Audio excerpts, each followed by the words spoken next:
Welcome back. So since Jordan and I today are not working on the 63, we're waiting on some parts, we figure we might as well get at least some sort of video up to you guys, kind of showing you what we're doing today anyway. Today I've got my 64 Buick 300 here. I'm tearing it down. Jordan's working on his bike over there. And yeah, it's kind of what we're doing today. So I'm going to put you guys up at the stand, me tearing this block down. Yeah, and Jordan... Have you told anything about your Buick? I haven't really said anything about the Buick. Yeah, right. So, what? Oh, okay. Oh, okay. Well, anyway, so this 64 Buick 300 motor that I've got here, it's probably going to go in my 38 Ford that I've got. Right now, that car, it's got a 454 big block Chevy in it, which is awesome, great. But it's not practical for that car. It's just physically too big to be in that engine bay. So the steering had to be routed really weird. They had to cut the firewall way back. We didn't build the car. It was done in the early 90s by, God, I can't even remember the guy's name now. But anyway, it was done not well. So I've got a whole new frame for it because it's got a Camaro stub, all that kind of stuff. So that's all getting all ripped out from the car because that's what it currently has. So I bought a new frame. We're going to do a Mustang 2 on it. We're going to do a 4-linked Ford 8-inch rear end. I'm building this 64 Buick 300 motor. I'm going to back it with more than likely a 3 or 4-speed manual trans.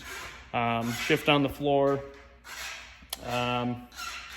It'll be a good little motor. We're probably going to use 6-inch Chevy rods and either Buick 350 or Chevy 305 pistons. I got to see which one's going to work better for what I've got going here.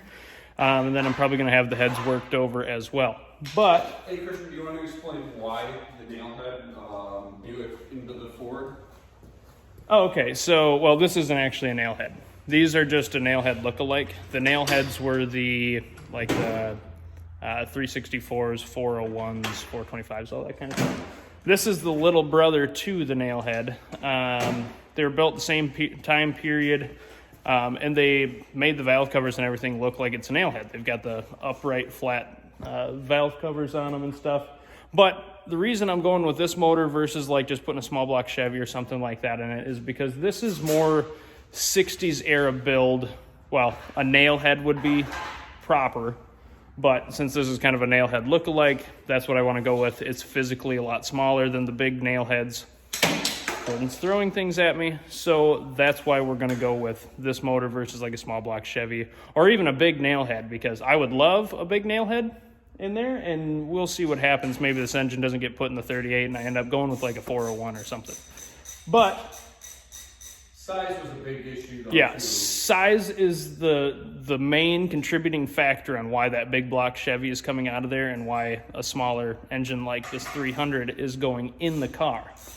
And price. Well, yeah, price too.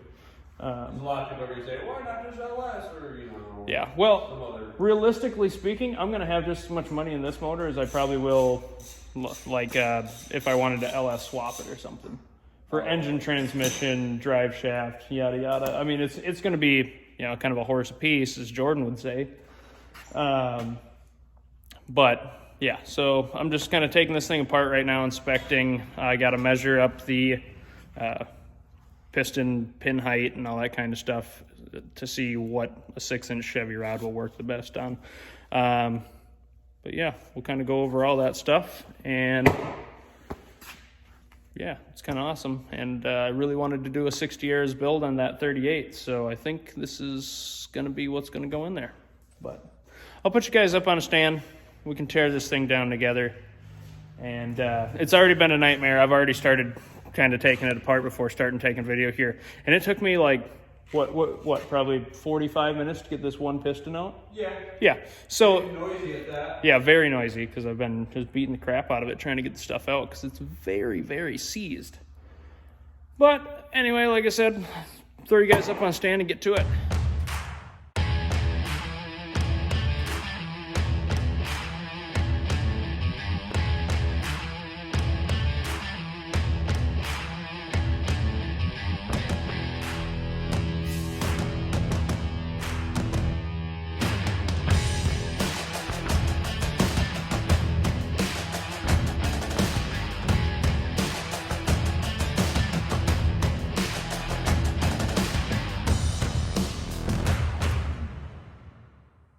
got the block all tore down, well, except for camshaft and lifters. I got the lifters to push a little bit, but now I'm fighting them with the cam, trying to get it to wiggle out of its bores.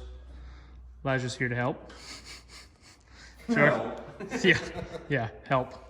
Yeah, so it's all apart.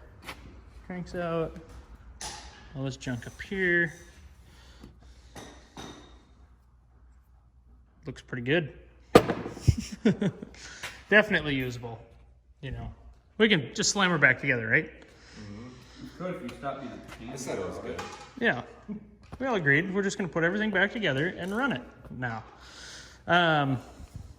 So yeah, now just kind of waiting on that stuff to soak some more, and then gonna cry a little bit because, you know, it doesn't want to come out. And I'll figure it out. We'll get that thing out of there one way or another. If anybody has any ideas or anything, drop them down in the comments. Let us know on how you would go about pulling this camshaft out, because it's so stuck in there. I had a bar on the gear, and yeah, the gear is no longer, so that's cool. But yeah, it's just soaking now, and that's gonna be it for today.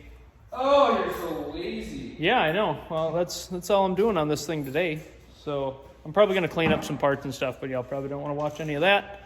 So like, comment, subscribe, check out some of our other videos, check out the Impala series of videos. That's our latest stuff. And greatest. Yeah, latest and greatest stuff. You know, 383 stroker. 388. Yeah, whatever. Okay. Let's be technical, Christian. How about let's not? We have a shop Mm-hmm. where we do things. We do. Cars. They tried. Yeah. Do. Yeah, we do car things. So, anyway, thanks for watching. We'll see you next time.